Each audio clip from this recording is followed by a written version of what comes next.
The professional footballer turned businessman almost beaten to death. I remember just going, I have children, please do not kill me. The cold case murder of a mother of two, a dramatic new development. This could be the one breakthrough that they've been waiting for. And the emergency services under attack. Put down the knife! An exclusive investigation. Then we turned round and produced a revolver and told him he was going to blow his head off if he came any closer. Live for the next hour, this is Crimewatch.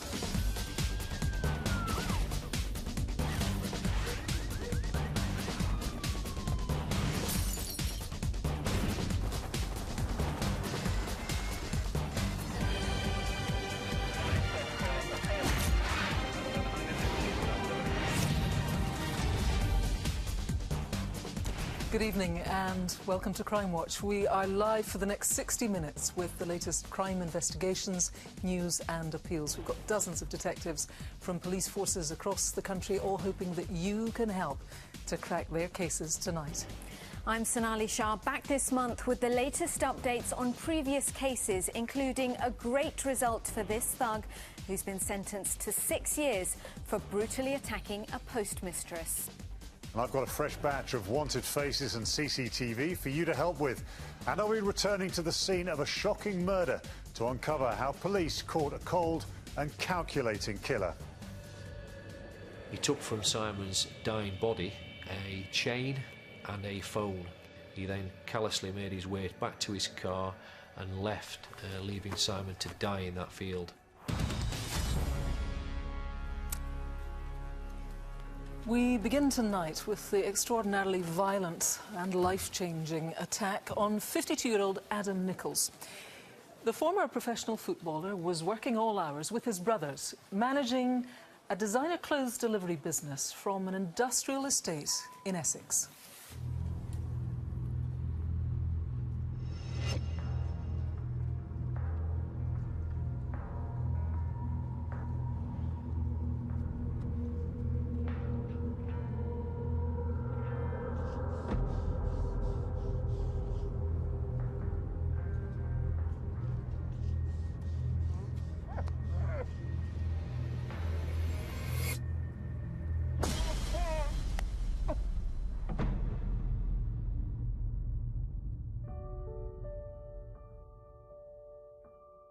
Adam Nichols and his three brothers run a delivery company from an industrial estate in Purfleet in Essex. They deliver designer clothing to outlets all over the country. I used to be a professional footballer back when I was 17, 18. Played for Ipswich, left Ipswich and went and played out in South Africa for 2 years. Then came back to England and sustained a bad injury on my knee, at which time my brother's business had sort of started to get bigger. So I went into basically started working with my brothers, which I've done to this day. It's our life. We don't know anything else but the business. So it's the most important thing to us. In the last, say, 3 to 4 years, things have got very tough. And it's just been a very hard struggle. Come on. In recent years, to keep costs low, Adam has stayed on site overnight, acting as a security guard. Oh, I'll see you tomorrow. You will? His brothers would turn up with fully loaded vans around 4 p.m, ready for the next morning's delivery. It was January the 28th, so it was dark. Obviously, it got dark by 3:30. Closed it, I think it was quite a cold night. Closed the door and just basically settled down for the night, made myself a cup of tea and basically put the telly on.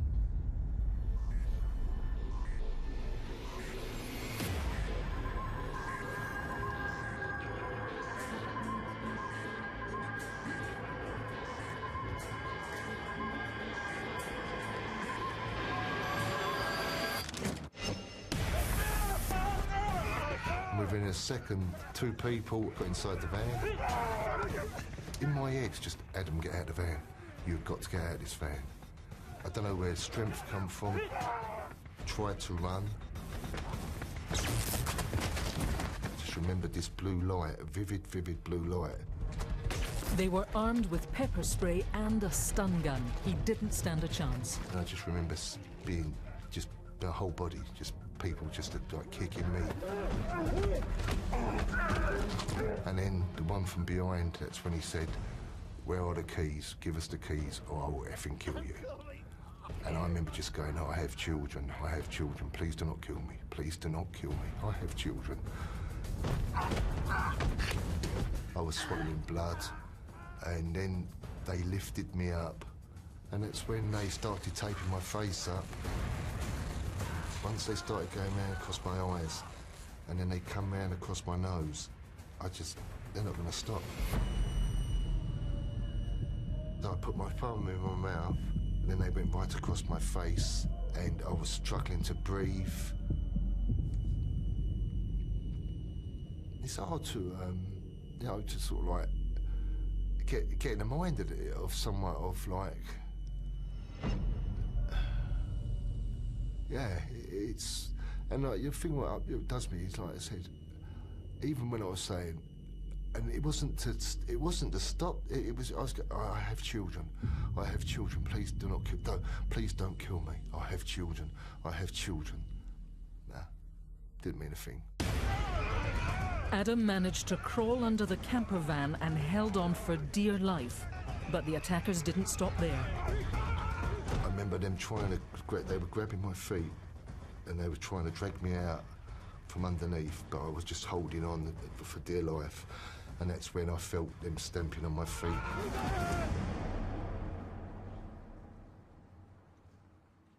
It all went quiet. And I remember laying under the van for about 5 minutes, which was the most scary, it was the scariest time for me, because I couldn't see, I couldn't get the tape off my face. And then I just made a conscious decision that you've got to get Adam, you've got to get from under here.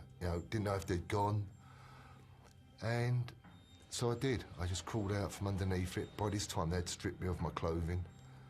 I just, from memory, that I knew where the warehouses were that side, and I knew that if I went so far down, you come to fencing, and right at the beginning of the fencing there's a gate. And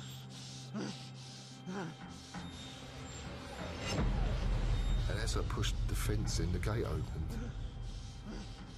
What's your emergency? Well, I'm in a lorry topped up, and there's a man here with no clothes on. Someone has tied him up with all black tape. He's just saying, "Help me, help me, help me." One part of you thinks, would it have been easier to give them the keys? But then I think he would have lost his livelihood. So I know for the reason why he protected it. I'm the police, I'll help, I'll help. It was the shock of seeing how bad he was when he was laying on the bed, intensive care. The amount of violence, never ever seen anything like that before. His face was, couldn't recognise him. I've lost the sight of my left eye. My eye had been pushed back into my face and dropped. The socket that my eye sits in was totally shattered, and my eye was only being held on in my face by the muscles. I have to drink out the right-hand side of my mouth. From here, totally numb. All this part of my face totally numb, yeah. As brothers, we're trying to think of his future, but also trying to think of our futures as well, so it's really hard. I don't know where it'll go, and I do worry about what will happen to Adam. The people, I can't think what sort of people they are, to do that to him. Never ever want to wish that upon anyone. In my heart, yeah, if they would have killed me, they will kill someone. They will. And these people they shouldn't be out in the streets. They should not be out in the streets.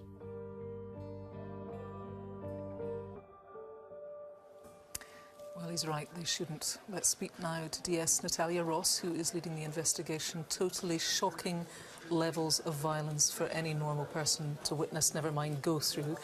You've got some CCTV you want to show us tonight. Just tell us what viewers are looking at now, would you? Yeah, this is CCTV from the entrance to the Ensign Industrial Estate. It shows Adam, who stumbled around 300 yards to get help. He's covered in blood with his head bound. It was January the 28th, around about 7 p.m. this took place. I mean, in a big industrial estate, would it have been busy that night? There's a vast number of businesses on this industrial estate. At the beginning of the industrial estate is a Scania lorry park. We'd expect lorry drivers to use it regularly as a rest stop, and we urge any lorry drivers that were in the area that night to contact us. As we heard in the film there from Adam's brother Mark, these guys didn't get what they came for.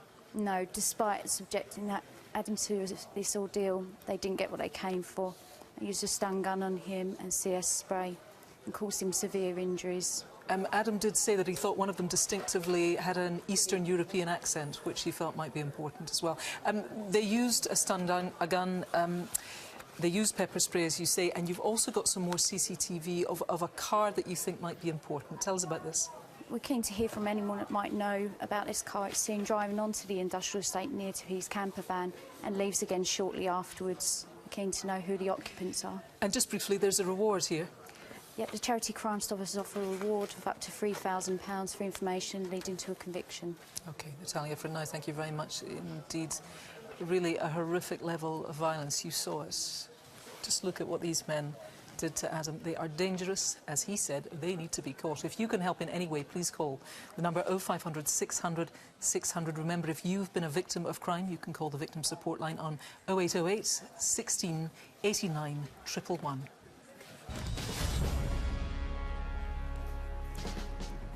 A roundup of the latest crime news now, and detectives want your help in identifying this woman caught on CCTV in Westminster in London earlier this year. At around 3:30 p.m. on Tuesday the 24th of February, she asked a police officer for access to a highly restricted area but was refused. Detectives believe this is the same woman seen on a nearby CCTV camera at around the same time. 10 minutes after her first approach, she returned to the secure area but again didn't gain admission. A scarf police believe she'd been carrying was later found on a nearby wall, wrapped around 2 large knives. If you think you might know who this woman is, please call on the usual number. Police in Manchester are continuing their search for a gunman who shot dead a well-known criminal outside his home. 55-year-old Paul Massey, once branded Mr. Big, was found in the Clifton area after reports of gunfire on Sunday evening. Witnesses say the masked gunman was white and wore military-style clothes and a fisherman's-type hat. Massey, a father of 5, was interviewed in 1998 as part of a BBC documentary which never aired. It's like myself, you know, I could be shot dead any time. I've realised that for years, but it's meant to happen, and that's the end of it. Police believe it was a targeted attack and are appealing for witnesses, including the driver of a silver or grey Volvo and a teenage Asian girl who was seen in the area, to come forward. Get in touch if you can help. A 78-year-old man who plotted to set up a crystal meth production line likened to the TV series Breaking Bad has been jailed for 18 years. George Rogers, who was convicted of conspiracy to manufacture and supply drugs, was sentenced at Bristol Crown Court yesterday, along with 8 other men, including a self-taught chemist. The trial heard Rogers, who, like the lead character in the American TV show, has cancer, masterminded the plot from behind bars. But the plan was stopped after undercover police bugged their cars. This footage shows them gathering for one of their meetings. The rest of the gang face a total of 66 years in prison. Police say elderly career criminal Rogers had been aiming to set up a drugs empire. A convicted criminal who was released in error from prison has been posting pictures of himself on social media. 34-year-old Ryan Byrne, who was serving time for burglary and robbery, was an inmate at Wandsworth Prison in London. Here he is, pictured holding a pint in a pub. He's even snapped smiling next to a police van. Police have now released these custody images of Byrne in the hope of tracking him down. Anyone who's seen him should call us on the usual number. Each one of the many thousands of cases we've featured over the years begins with a call to the emergency services. But you might be surprised to know that assaults on those fire, ambulance and police teams sent to help us are far from rare. An exclusive Crimewatch investigation has found that there were over 18,000 assaults on police officers alone last year, and Martin has this special report. Put it down! Put down the knife! They put themselves on the front line. We're going to stop bad people from doing bad things, and some of them don't want to be stopped. To help us when we need them most. Right, don't just start swearing or nothing. Punched, kicked, bitten, threatened with stabbings. I know someone who has been stabbed. But every day across Britain, the people behind our emergency services face violence and abuse whilst doing their jobs. One or both of us may not have ended up going home that night.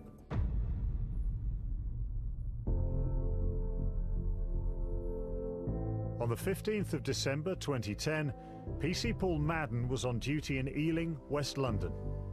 There was every chance on the day that I could have died. Well, to be more accurate, I could have stayed dead because my heart did stop on several occasions. It immediately went from a normal day to this is going to go wrong somehow. I have to do it because it's my job and I'll be damned if I back down. But there's no way this ends well. He responded to a call for backup from colleagues concerned about the behaviour of a man they'd stopped on a bus. Our car was parked literally right over there. He was standing pretty much where those phone booths are now. The man was John Paul Onyenetchi, later described by police as one of the most dangerous in Britain. Immediately saw this man and recognised him. He was quite distinctive.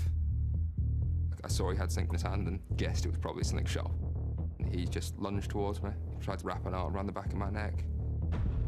First injury I got was along the side here. It goes from somewhere back here to about here. Luckily, it got stuck in my spine for a second, which bought me some time.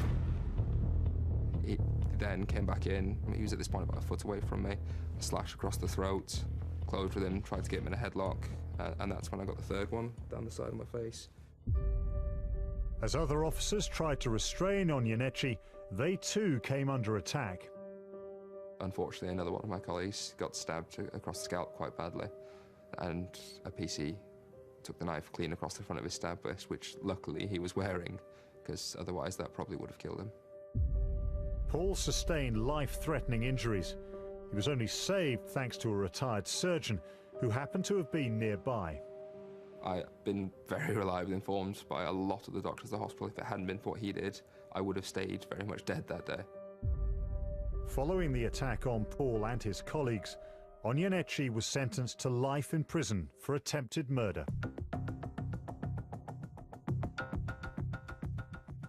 Cases like Paul's are rare, but the abuse faced by our emergency services sadly isn't. It's a typically busy weekend in Birmingham, and the pubs and clubs are full.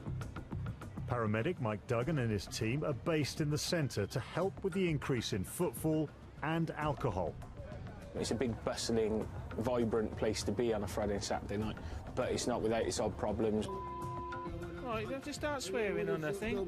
We do occasionally have some less savoury characters who want to try and cause us personal harm. Do you take any medication for anything? For the team, handling aggressive behaviour can often come with the job. Right, chill a bit. No, let go. Go on then, mate. Do you have anything? We're trying to help you. Two colleagues of mine have attended, doing their jobs, stabbed by the patients they were looking after. Specific pushes, shoves. I've had my wrist break, strangled, but I have to say the worst is being spat on. The sad thing is, we're ambulance service. We're here to help people.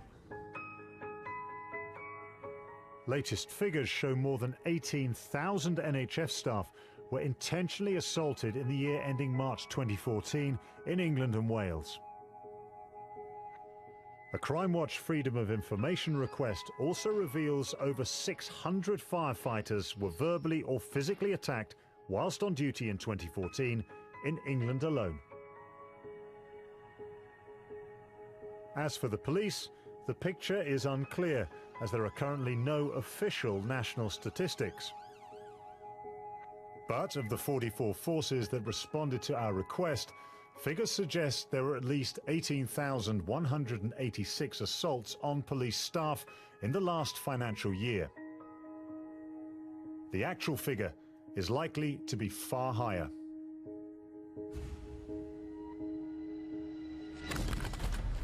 Whilst the statistics aren't definitive, We can now see firsthand exactly what police face on the front line, thanks to the use of body-worn cameras. Incidents like this appalling attack on Sergeant Kerry Lawrence of Hampshire Police can now be recorded and used as vital evidence in court.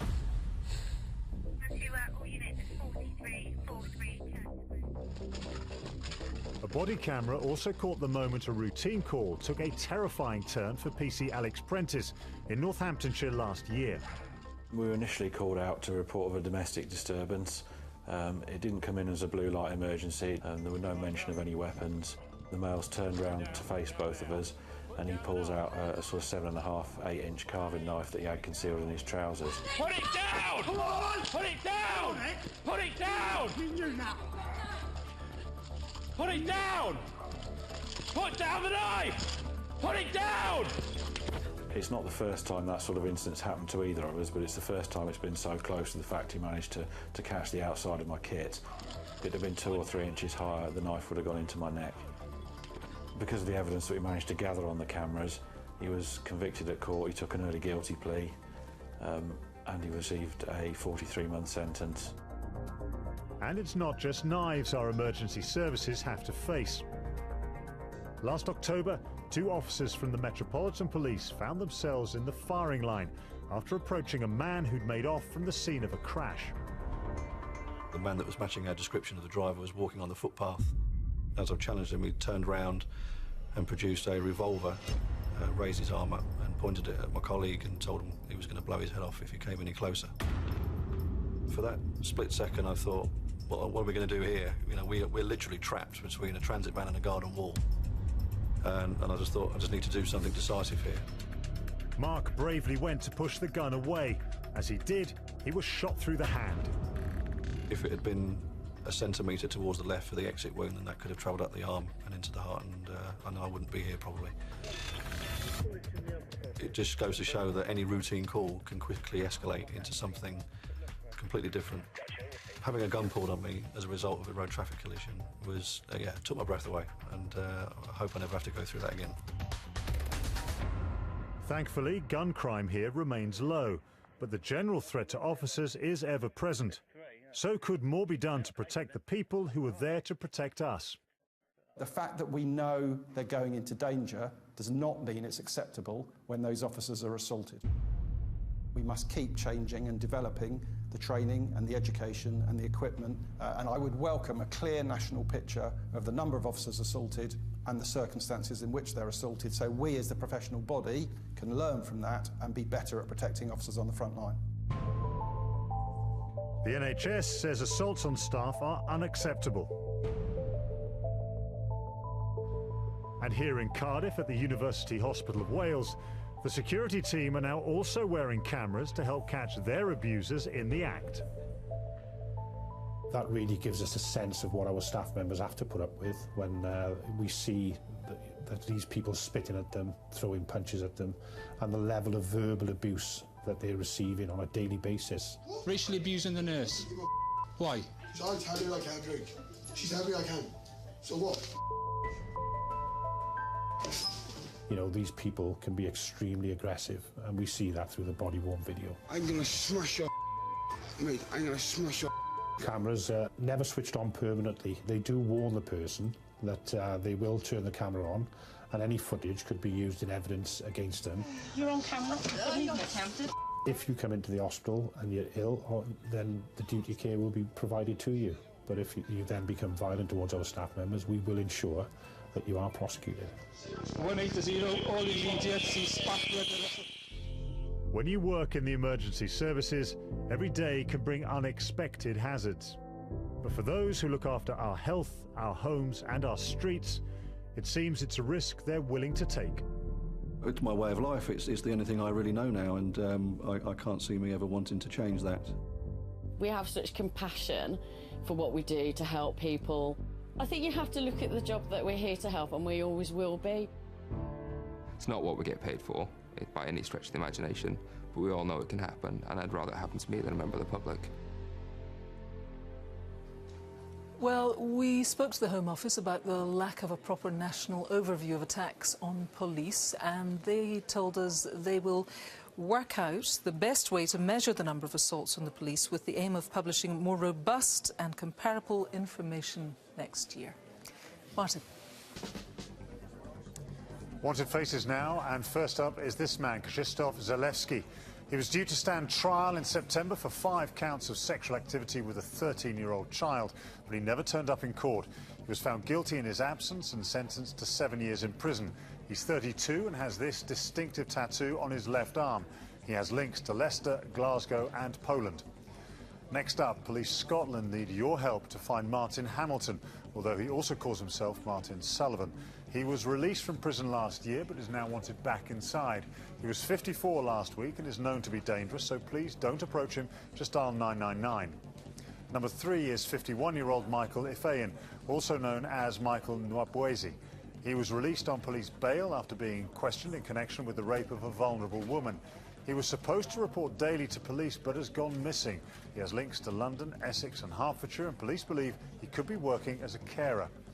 Finally for now is 49-year-old Lee Clark.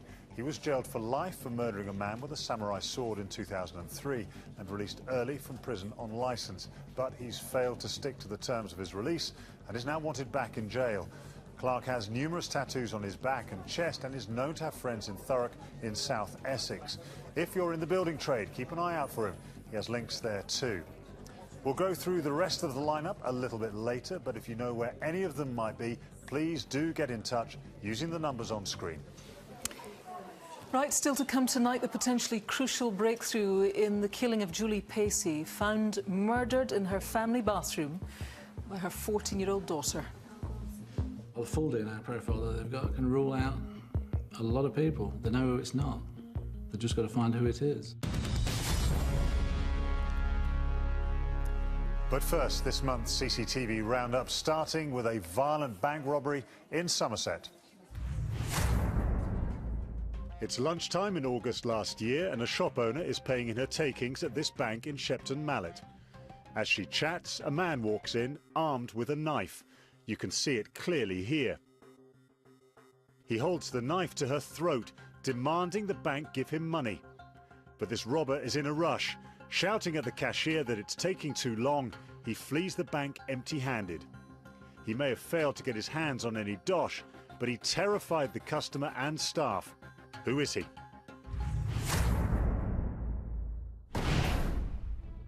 This quiet shop in Greater Manchester is about to become anything but peaceful.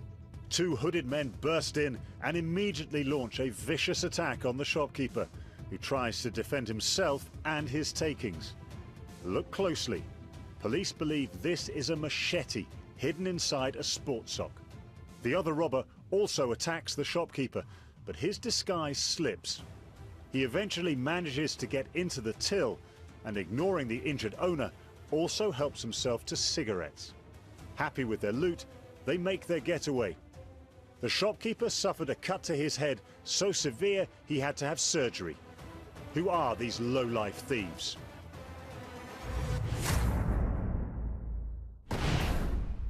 A man and his friends are outside a block of flats in Crouch Hill in London last month. As they're having a cigarette, these men run up the stairs towards them. One pulls out what police believe is a silver handgun. You can see it in his hand here. He demands that they hand over valuables. The men steal cash from the victim's pocket and rip his watch from his wrist.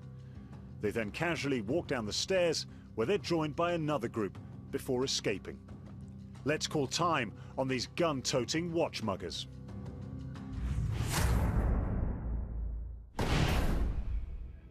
Midnight feasts all round at a kebab shop in Purley in Surrey in September 2013.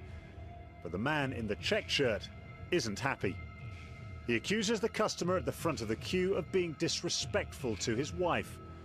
Without warning, he suddenly jumps up and punches the man straight in the face. As the victim lies unconscious on the floor, his friends try to restrain the attacker, but he makes a getaway from the takeaway. Who is this thump-happy thug?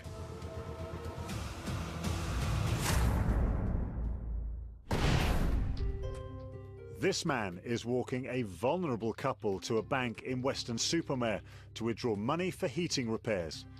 The problem is, They don't need any work done. The man leaves them at the bank, saying someone else will be along later to pick up the cash. Sure enough, after 20 minutes, a second man joins the couple in the bank. He stays with them, even following them to the cashier's window. He waits while they withdraw £1,500 of their savings. He then leaves the bank with the couple and their hard-earned cash. The work on the heating is never carried out. Can you name these despicable men?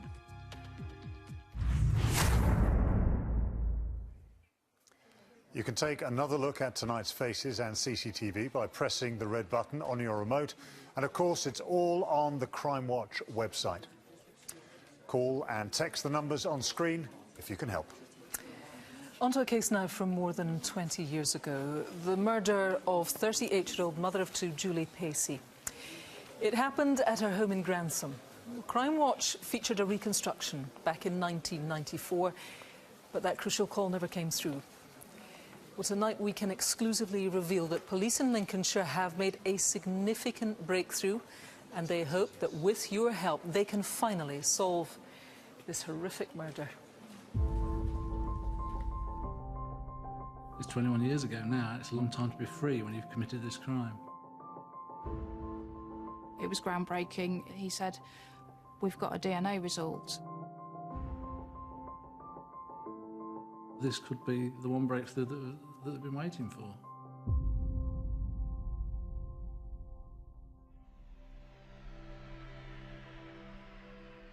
Julie was lovely. I'd known her from the age of 8. We were childhood friends. My parents and Julie's parents were friends. They used to go on holiday together, so we grew up together, really.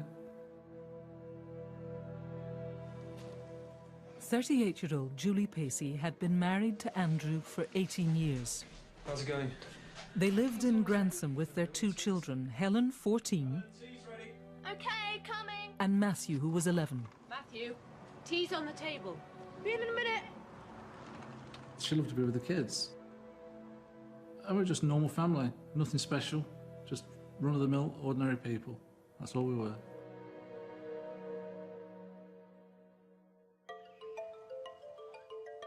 On Monday, 26th September, Julie went to work at around 10 a.m. She looked after children part-time at a local preschool. Julie left the nursery at around 2 p.m. She popped out briefly to the shops in the afternoon before heading back to the house. At 4:15 p.m, Julie's 14-year-old daughter returned from school. Hi, Mum, I'm home. Mum? Mum? Mum? Her mum had been sexually assaulted, strangled and left for dead in the bathroom of their family home. The hunt was on to find Julie's killer, but with no obvious lead, detectives turned to Crimewatch. Let's start with the murder of Julie Pacey in Grantham in Lincolnshire. I mean, some really very, very good information indeed. Yes, there are. I've seen over 80 calls into the studios. Despite that large number of calls, the appeal yielded few results, and the frustrations for the family and the investigation team grew.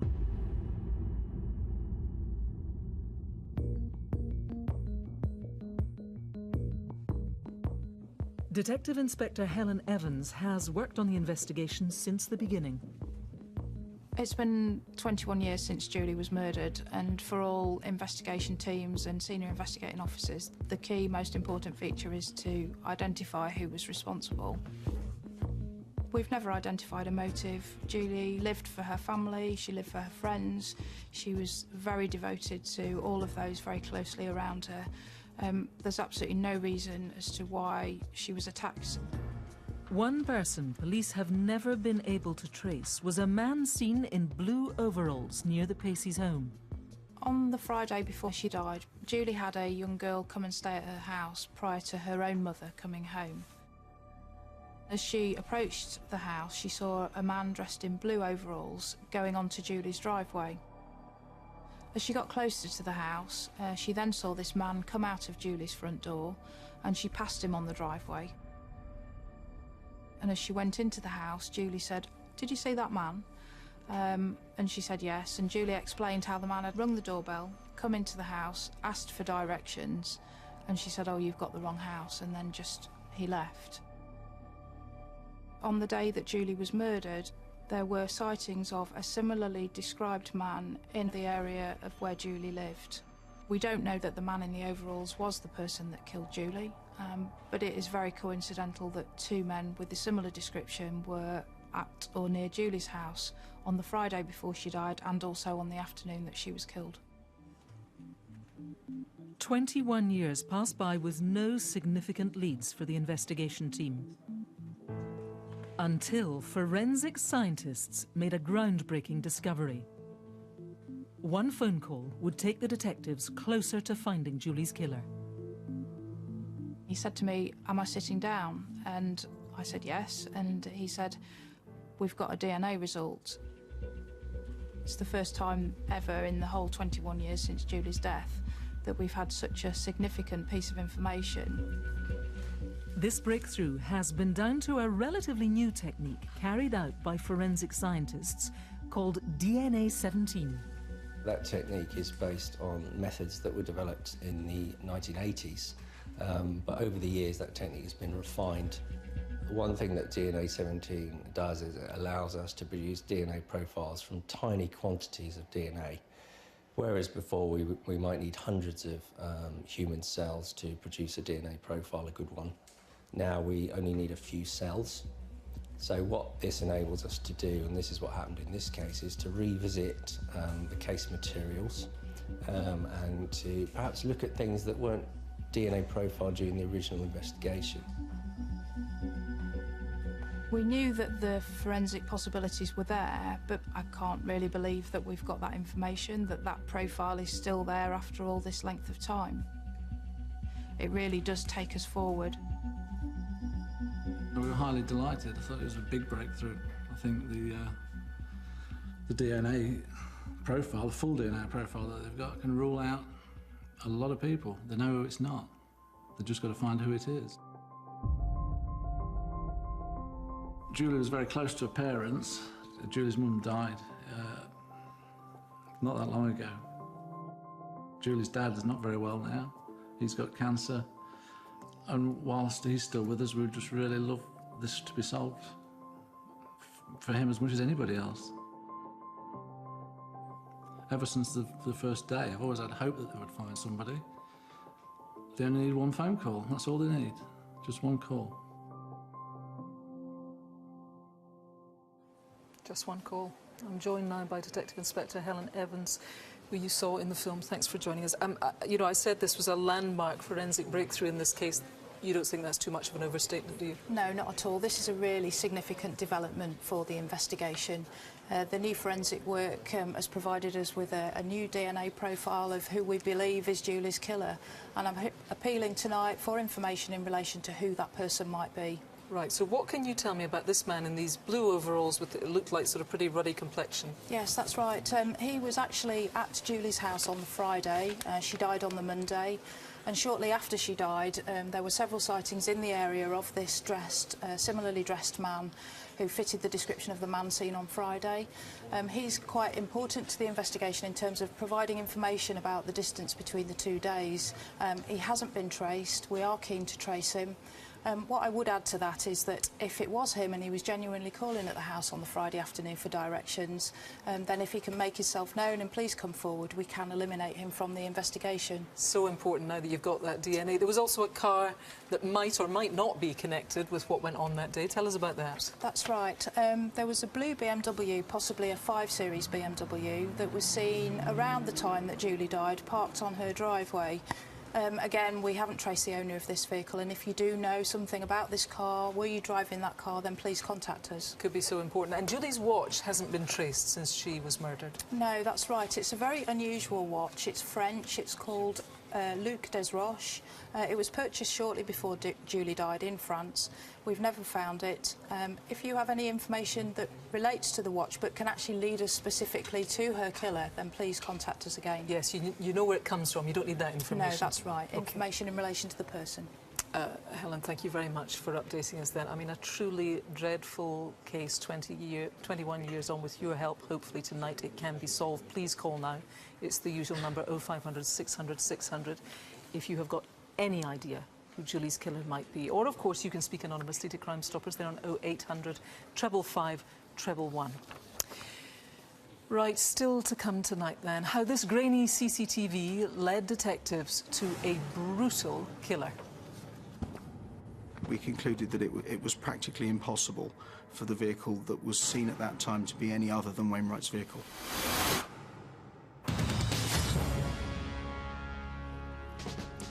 But first, more wanted faces, starting with Christian Dorian Siwak. Detectives in Greater Manchester want to question him in connection with human trafficking offences. He has contacts in Bolton, Preston and Blackpool and is 24 years old. Number 6 is 23-year-old Jackson Brady. Officers want to talk to him in relation to a conspiracy to supply heroin and crack cocaine. Brady has friends and family in the Cheshire and Merseyside areas. Next is Winston Anthony Reed, although he also calls himself Malik Shabazz. Detectives want to question him over rape, blackmail and assault allegations. He's 52 years old, but sometimes claims he's 10 years younger. Reed has links to Northamptonshire, Norfolk, Nottinghamshire and Derbyshire and may be working as a personal trainer. And finally, we have 35-year-old Christopher Bunn. He was arrested in connection with offences regarding indecent images of children. He was released on police bail but has failed to return. Bunn has links to Brighton, Norfolk, Bristol, Ireland and Northamptonshire and is known to attend music festivals. If you know where any of the faces are, then get in touch using the numbers on screen. You can take another look on the Crimewatch website and they're all on the red button until midnight. Now, we've got lots of updates on previous cases to tell you about this month, starting with our last programme, when we asked for your help after father of two, Tipu Sultan, was murdered in South Shields. The 32-year-old was shot dead outside the family takeaway. Well, following information received after the programme, police made 4 arrests. 2 men have since appeared in court, charged with Tipu's murder, and are due to appear again in October. You may remember in April we featured the horrific rape of an 18-year-old girl in Leeds after she was snatched from a bus stop. The whole shocking attack was caught on CCTV. Well, earlier this month, 21-year-old Dezenko Turtak was brought to the UK from Slovakia and charged with attempted murder and rape in connection with the case. He's been remanded in custody to appear in court again in September. Now, in March, we appealed for help after Darren Pigeon was attacked with acid. He was sitting in his car in Rayleigh in Essex. He suffered 10% burns in the incident. Well, last month, 2 people were charged in connection with the attack and will appear in court again next month. Some convictions to update you on now. In July 2013, we showed you this CCTV of a terrifying robbery at a post office in Gravesend in Kent. Well, the postmistress was beaten over the head numerous times in the attack. You'll be glad to know that in April, this man, Daryl Patrick McNamee from Kent, was sentenced to 6 years and 8 months after pleading guilty to the robbery. The other man in the CCTV is still outstanding, so please call in if you know who he is. Now, in January, we showed you this man, Jason McLaughlin, who was wanted for an attack in Swansea in which a man was stabbed 7 times and hit on the back of the head with a hammer. Well, as a direct result of the programme, McLaughlin was arrested and earlier this month found guilty of attempted murder. He's going to be sentenced in August, so a good result. And on the same programme, we showed you this man, Craig Johnson, or Craig Davies, as he's also known, who was wanted for numerous fraud offences where women were duped into taking out loans or mobile phone contracts. Well, thanks to information from a viewer, he was arrested and in May jailed for 2 years. As ever, it just goes to show that your calls really do make a difference. Early last year, we appealed for your help to catch the killer of Simon Holdsworth. He had been working around the clock to save for his wedding to his fiancée, Carleen, when, just a week before Christmas in 2013, he was murdered. Martin has been back to Sheffield to find out how traditional detective work and meticulous CCTV analysis enabled police to catch his killer.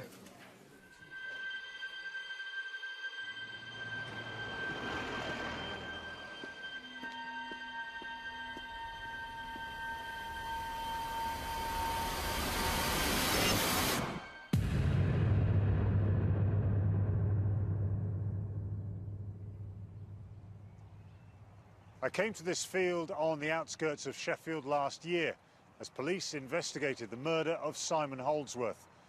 The 36-year-old was attacked as he made his way home from work. With no obvious motive and little forensic evidence, detectives faced a huge challenge as they hunted for his killer. He was a very, very bubbly character, yeah, very friendly. He's a great person to talk to, great person to laugh with. He really touched the role of being a dad, which was very important to me. Yeah, he was a lovely man. The couple had been working long hours to save for their wedding the following year. He was very good at his job. We was training him to be more of a team leader. We felt he got potential to certainly progress in the company. And that was because of his personality, that we felt he could draw people in and people wanted to respond to him. On the night of his murder, Simon had clocked off just before 11 p.m. He caught his usual bus to the playing fields near his house, from where he always took a shortcut home.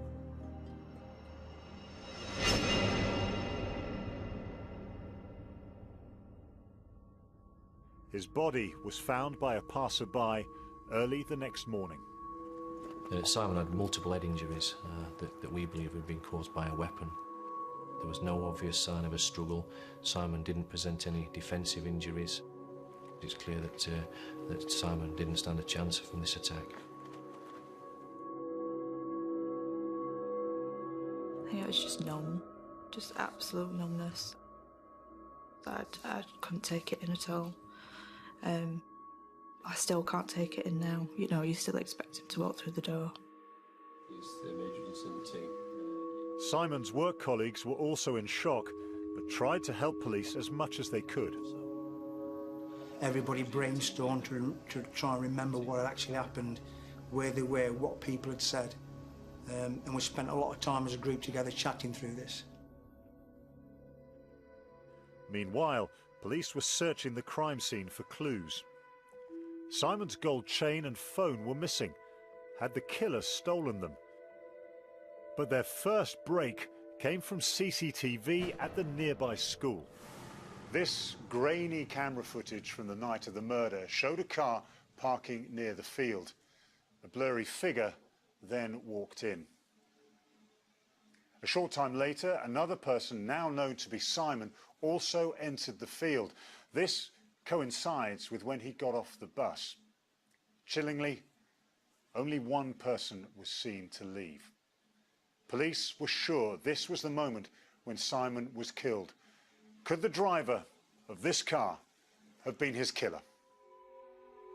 CCTV taken from a nearby bus showed a clearer image. Experts were brought in to find out more.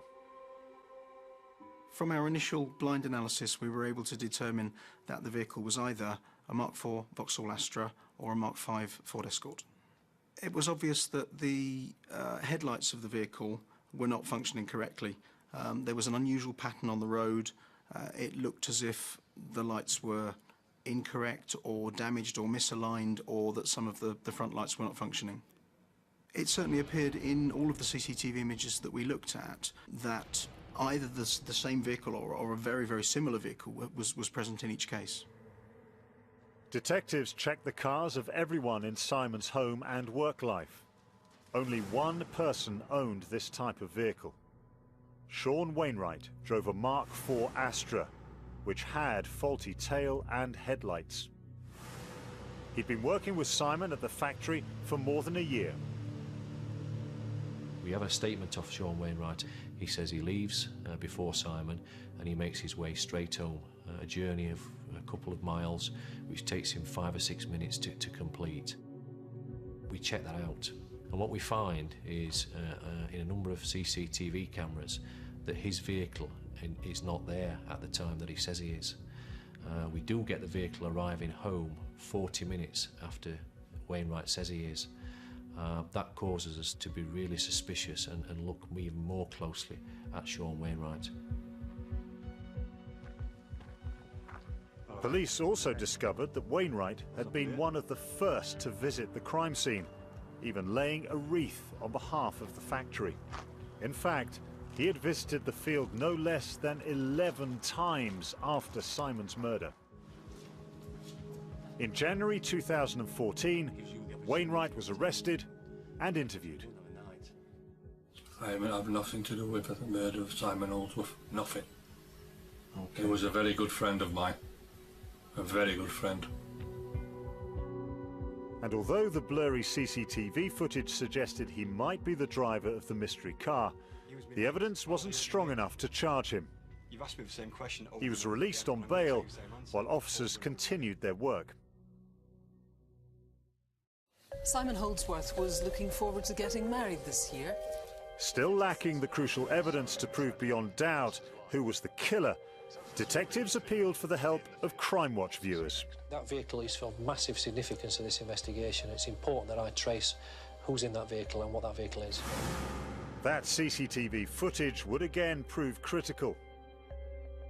The image experts conducted a controlled reconstruction. Wainwright's Astra was among 4 vehicles that were driven past each camera. They then compared these images with the original footage. Having looked at the vehicle make, model and the aftermarket features and a number of acquired features on the vehicle, such as the damage to the lighting, we concluded that it was practically impossible for the vehicle that was seen at that time to be any other than Wainwright's vehicle.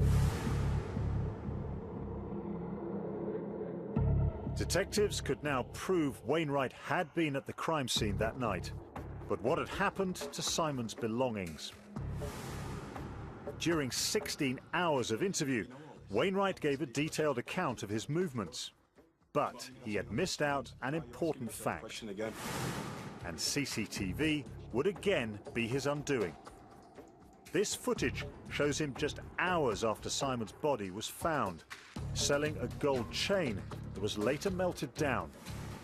Wainwright had tried to cover his tracks by giving the shop a false address. We believe that chain was Simon's, and that's why he omitted to tell us. All the evidence now pointed to Wainwright. But what was his motive? The answer lay in the crucial witness testimonies from workmates. They said Wainwright had told them that on the night of Simon's murder, he tried to get back into the factory after forgetting his wallet. Employees who had worked previously with Wainwright also spoke of how he often used violence to settle minor work disputes. What do you mean by that?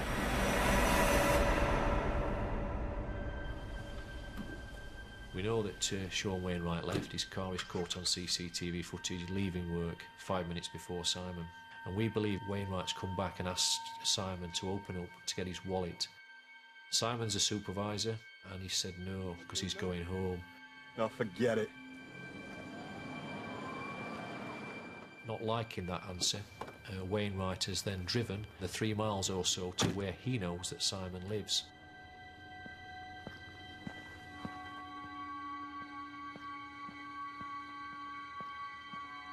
Wainwright laid in wait.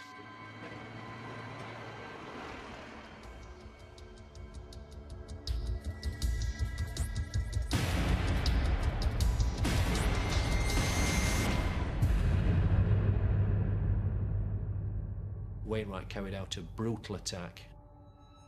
He took from Simon's dying body a chain and a phone. He then callously made his way back to his car and left, leaving Simon to die in that field. Last month, after a 3-week trial, Sean Wainwright was convicted of the murder of Simon Holdsworth He will serve a minimum of 28 years. Sean Wainwright revealed himself in our investigation to be a callous bully, and it's staggering that someone could do that much damage to an individual over a petty work dispute. The horrific events of that night will never go away. No punishment can ever fit that night. And Simon no longer being with his family or ourselves. It's still hard now to think that he's not coming back. Just got to remember him in the best way and remember him how Simon would want to be remembered, which is living life to the full, you know, enjoying life and having a good home and a good family and working hard, and he just loved his family so much.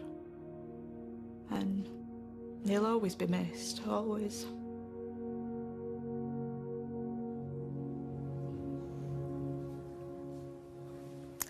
It's just such a sad case, isn't it? At least justice was served there.